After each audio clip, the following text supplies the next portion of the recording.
السلام علیکم، میں حافظ بہاری آپ ساتھ ہم خیال۔ آج ہم بات کریں گے ماتم، عزاداری اور گریہ و بکا پہ۔ اہل تشیع کا ماتم داری، عزاداری اور گریہ و بکا یعنی رونے پر بہت سے اعتراضات کیے جاتے ہیں۔ امامیہ کتب میں حضرت امام محمد باقر علیہ السلام کی حالات زندگی کے ہر پہلو کو بیان کیا گیا ہے۔ انہی کتابوں میں آپ علیہ السلام کی وصیت نامہ بھی درج ہے۔ اس وصیت نامہ کے متعلق ہی آج میں آپ کے ساتھ بات کروں گی۔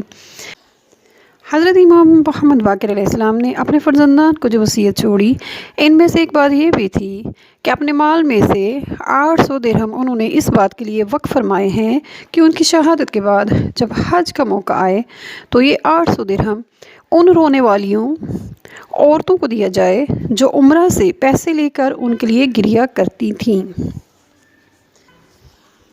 یہ بات بہت ہی زیادہ اہمیت رکھتی ہے کہ امام محمد باقر علیہ السلام شاید یہ چاہتے تھے کہ حکومت وقت نے جو ظلم ان پر کیے ہیں اس سازش کو بے نقاب کیا جائے۔ امام حسین علیہ السلام کی شہادت کے بعد لوگوں کے خوف اور ڈر سے کہ وہ حکومت وقت نے یہ پالیسی اختیار کی کہ آل رسول صلی اللہ علیہ وآلہ وسلم کا قتل خاموشی سے کیا جائے۔ وہ آل رسول صلی اللہ علیہ وسلم کو عزت تو دیتے تھے، مگر آل محمد اور شیعہ علی اور اولاد علی سے محبت رکھنے والے یا پھر جو لوگ آل محمد کے لیے نرم دل رکھتے کوئی ایسا عہدہ مقام نہیں دیتے تھے کہ وہ مالی طور پر مستحکم ہو سکے۔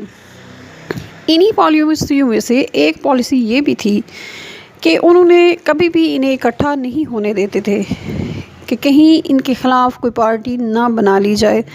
امام محمد باقر علیہ السلام کی یہ وصیت کہ ان کی شہادت کے بعد حج کے موقع پر دور دراز سے لوگ حج کے لیے ایک جگہ جمع ہوتے ہیں، وہاں پر عورتیں روئیں گی تو لوگ پوچھیں گے کہ یہ عورتیں کیوں رو رہی ہیں، تو وہ عورتیں بتائیں گی کہ ان کے وقت کے امام کو شہید کر دیا گیا ہے۔ پس وہ پوچھیں گے کہ انہیں کس نے شہید کیا، کیسے شہید کیا، تو رونے والیاں بتائیں گی کہ انہیں کے امام کو زہر دے کر شہید کر دیا گیا ہے۔ اس طرح امام محمد باقر علیہ السلام نے اپنے قتل کی، جو کہ ایک انتہائی خفیہ اور خوفناک طریقے سے قتل کیا گیا تھا، اس سازش کو بے نقاب فرمایا۔ اللہ تعالی ہم سب کو ایمان کی سلامتی نصیب فرمائے، آمین۔